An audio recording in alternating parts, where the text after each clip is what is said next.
On the 10th of July, 1940, 6 Hurricanes were out on patrol over the cliffs of Dover. As they dived out of a rain cloud, they suddenly spotted 50 enemy aircraft alone.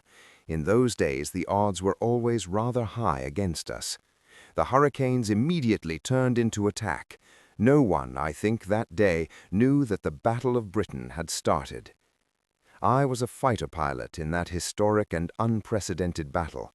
Unprecedented because it was the first pitch battle ever fought in the air. It lasted about 3 months, and during those 3 months, to my great delight, I managed to get in about 1 year's flying. Fighter command was very severely tried, but we in our fighters, as we looked down on the hills and the valleys and the village greens of England, it never occurred to us that we could lose. Nowhere was that victory more deeply felt than in France, which then lay prostrate at the feet of Hitler.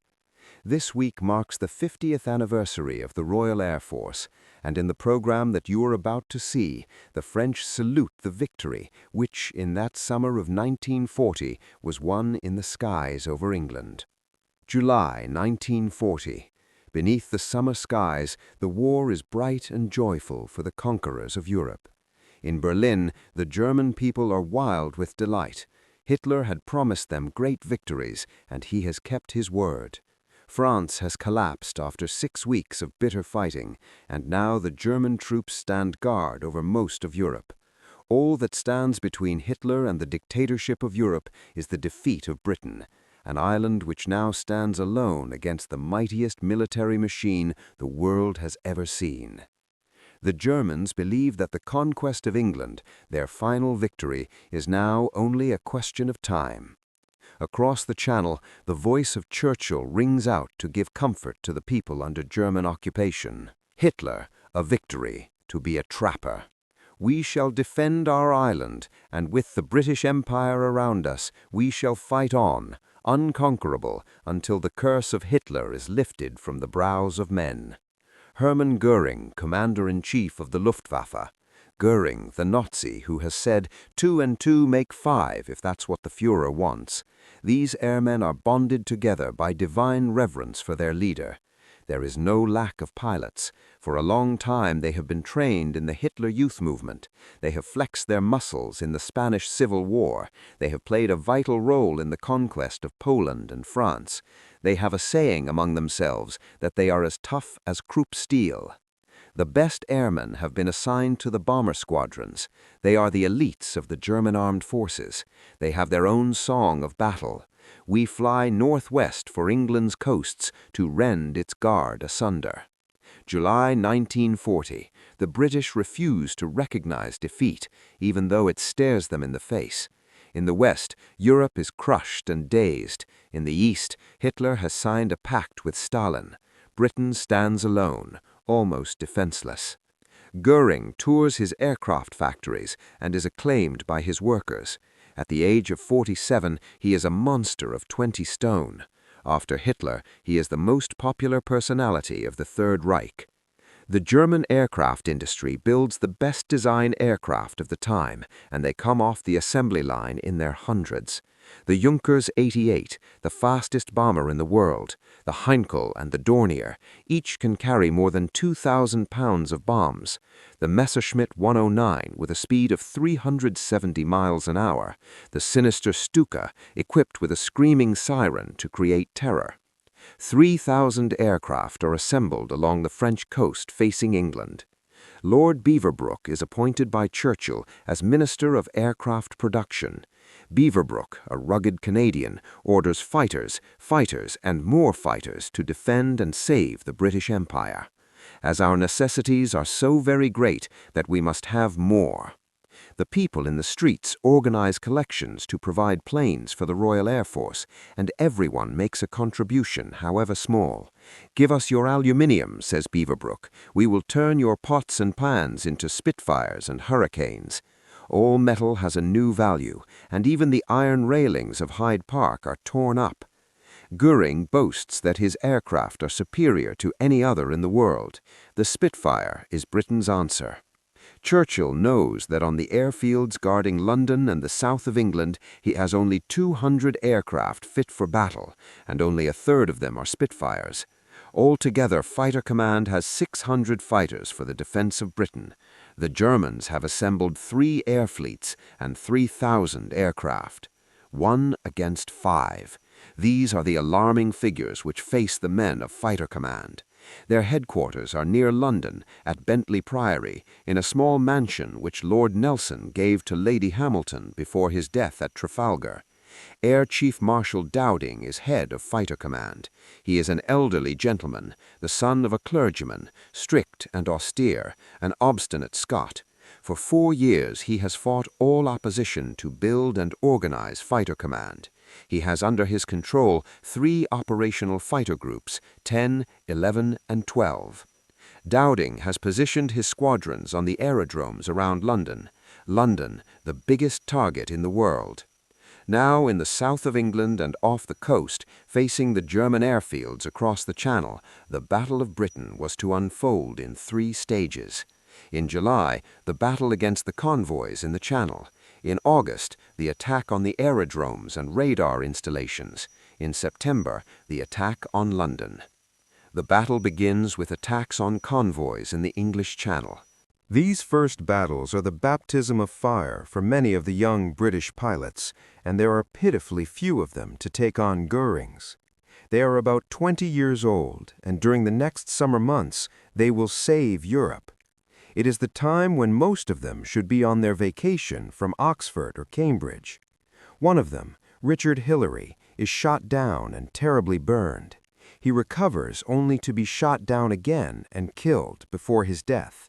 He writes a book, The Last Enemy, in which he describes his generation. We were united by a common delight in friendship, sport, literature, and idle pleasure. We had a deep suspicion of organized emotion and patriotism. We were spoiled, cynical, and conceited. The press called us the lost generation, and we were not displeased. The one thing we hoped for when war came was a chance to fight with the maximum of freedom and the minimum of discipline.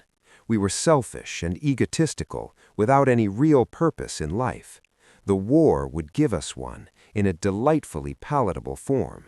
He demanded no heroics, but gave us the opportunity to demonstrate in action our hatred of mass hysteria.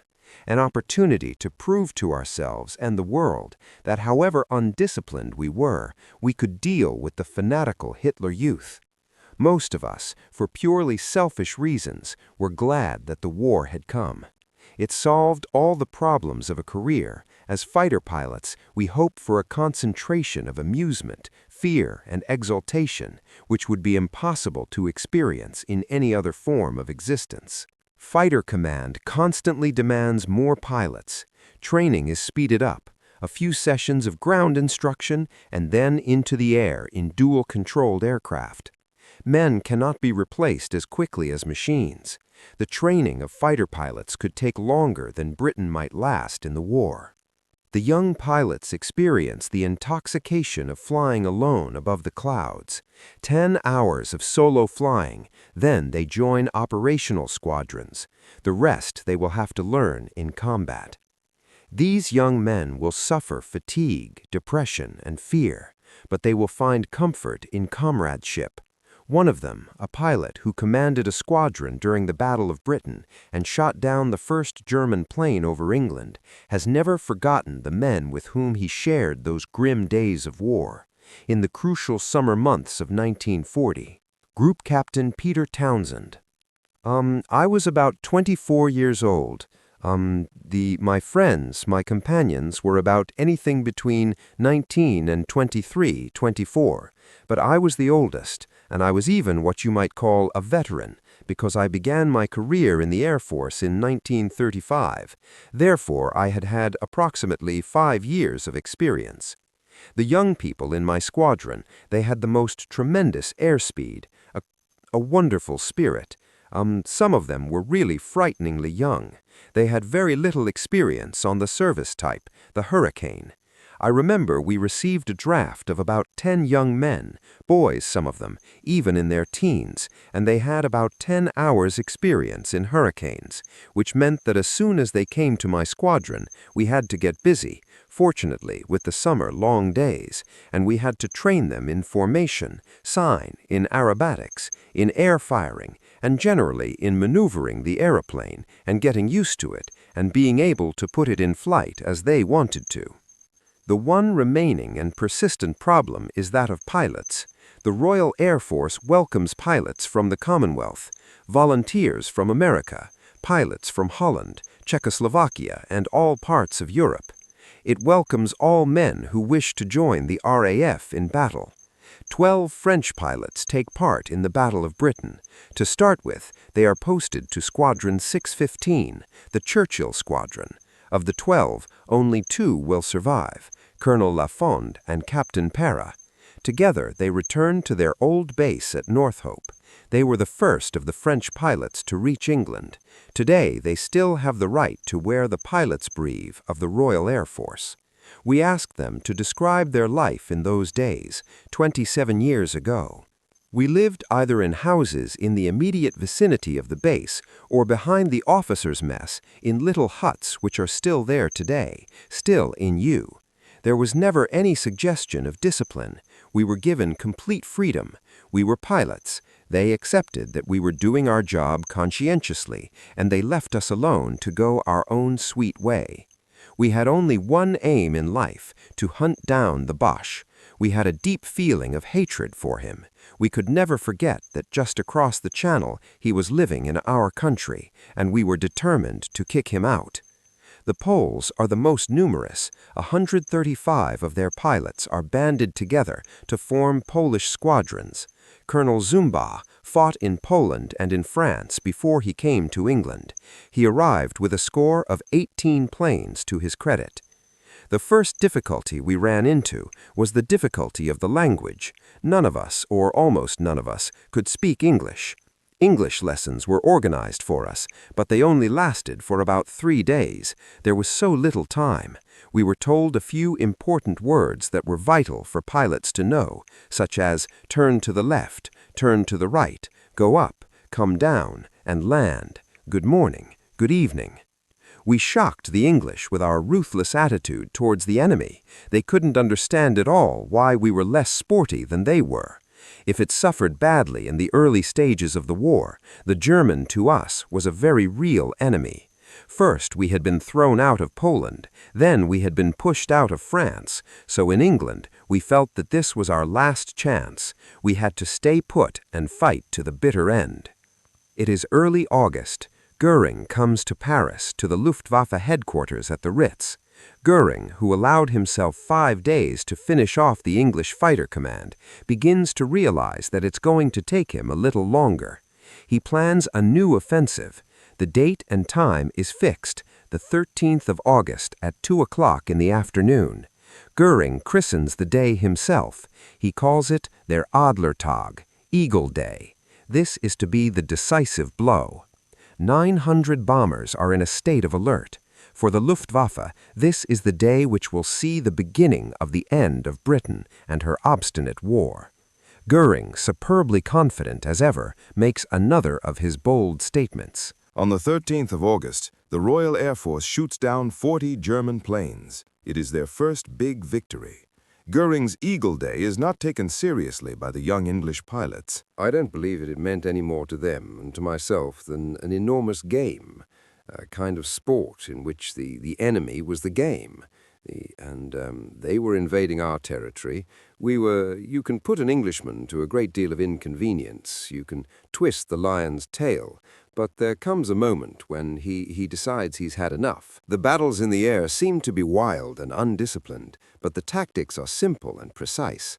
The head-on attack is the most dangerous. There is a real risk of collision. It is safer to approach and attack the enemy from behind. There is the attack from below and from above. The battle seems wild and undisciplined, but the tactics are simple and precise. The head-on attack is the most dangerous. There is a real risk of collision.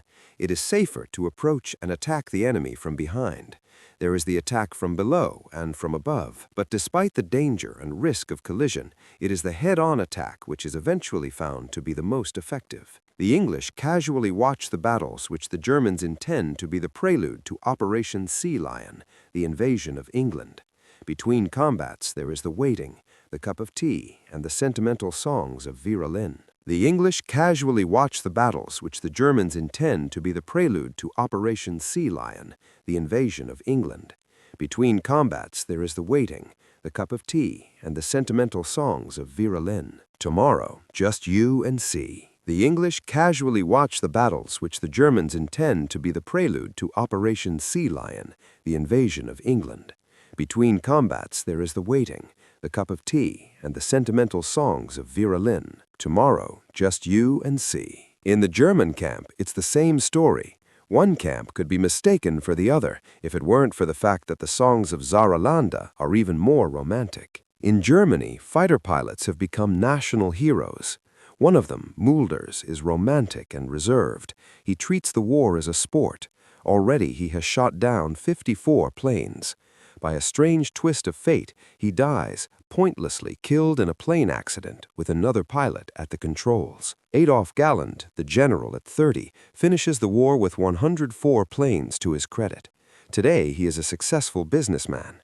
We asked him to return to his old base at Calais, and he came in his private plane. JV. I lived on the Channel coast for a year and a half. I arrived as a captain. I left as a colonel. I'll show you where my squadron was based. CDRA, Oman. Will contain the challenge of your soul. There were at least 30 airfields around Calais. The beaches down there were covered with the debris of planes which had come down in distress. That's my base. There it is. You can see the hangars. We used to take off from there during the Battle of Britain. You see that large white house down there? That's where Goering decorated me with the Iron Cross.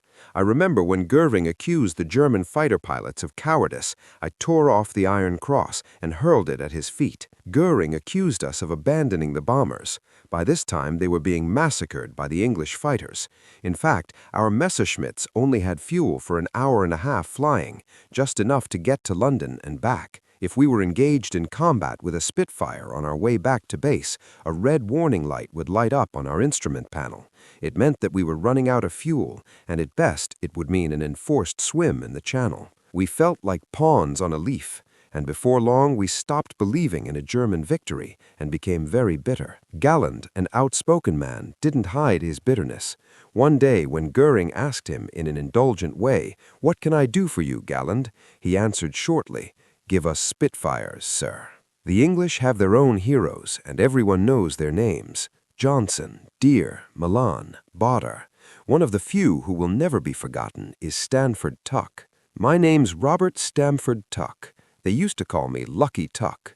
The weather was very similar to what it is today. It was beautiful, cloudless weather the whole time in 1914. Very hot. What are your feelings toward the German pilots of 1940? Oh, I think they were just doing the job they had to do at the time. I have many friends amongst them now in Germany that I see very frequently, such as General Galland. Adolf Galland is a great friend of mine, comes over and spends weekends with me, and I always drop in and see him when I'm over there. We have a lot of fun together. Those are your feelings toward the fighter pilots. What about the bomber pilots? Well, I don't think. Aerial warfare is a very impersonal affair, and all you're trying to do the whole time is outwit the other fellow. When you outwit him, you shoot him down. Douglas Botter, with 22 planes to his credit, is nicknamed Indestructible. Following an accident in 1938, both his legs are amputated, but he still wants to carry on flying. He soon becomes one of the aces of fighter command. In 1942, he is shot down over France. General Galland invites him to drink champagne in the German pilot's mess. Although German and English pilots can have respect for one another, in August 1940, the Battle of Britain is reaching a bitter climax. Morale is still high among the German squadrons. At this moment, the Luftwaffe is very near to winning the Battle of Britain. Despite its bravery, the English fighter force has suffered cruel losses. The German pilots still believe that they are masters of the sky. August 24th, a totally unexpected event takes place. London is bombed. Even Hitler is surprised. 10 of his aircraft have strayed accidentally over central London and released their bombs. Only a few days earlier, Hitler had ordered the reprimand of a general because some of his planes had dropped bombs as close to central London as Croydon. These errors will change the whole course of the war. Churchill, desperately anxious about the crisis of fighter command, seizes the opportunity. The following day, he orders the RAF to bomb Berlin. 81 aircraft take part in the largest raid ever mounted by Bomber Command. It is announced as a great victory. We take terrific pleasure in presenting these first intimate and unrehearsed pictures of real history in the making. How I've been longing to say this. The RAF are back from bombing Berlin, and now are the men who bombed Berlin reporting to intelligence. Pretty well, so we got the target all right. Good. Let's have a rough idea. After you made a great report, first of all. What time did you bomb, actually? At 11:59, sir. Did you draw there? In fact, the damage on the outskirts of Berlin is not all that serious, but the Nazi leaders fall right into the trap that Churchill has set. Goering, who incautiously declared one day, "If one enemy plane gets as far as Berlin, then my name is Meyer," is beside himself. On the 7th of September, Hitler changes the objective. It is the Führer's greatest mistake. As the English fighter force is almost at the point of cracking, the Luftwaffe is given a new mission: to bomb London and the English cities. The ordeal will be terrible. It will claim more than 20,000 victims, but neither the courage nor the humor of the English will ever be crushed. Despite the terrible destruction, Churchill is still certain that victory will be his. Prepare yourselves, my friends and comrades, in the Battle of London, for the renewal of your exertion. We shall not turn from our purpose, however somber the road, however grievous, because does we know that out of this time of trial and tribulation will be born a new freedom and glory for all. The German bomber pilots are quick to realize that their chiefs are making a grave tactical mistake. The English pilots are no longer blind in the sky. All the information received by radar is passed on to the ops room. They are in radio contact with the pilots, and they can virtually take them by the hand and lead them to the bandits, as they call the Germans.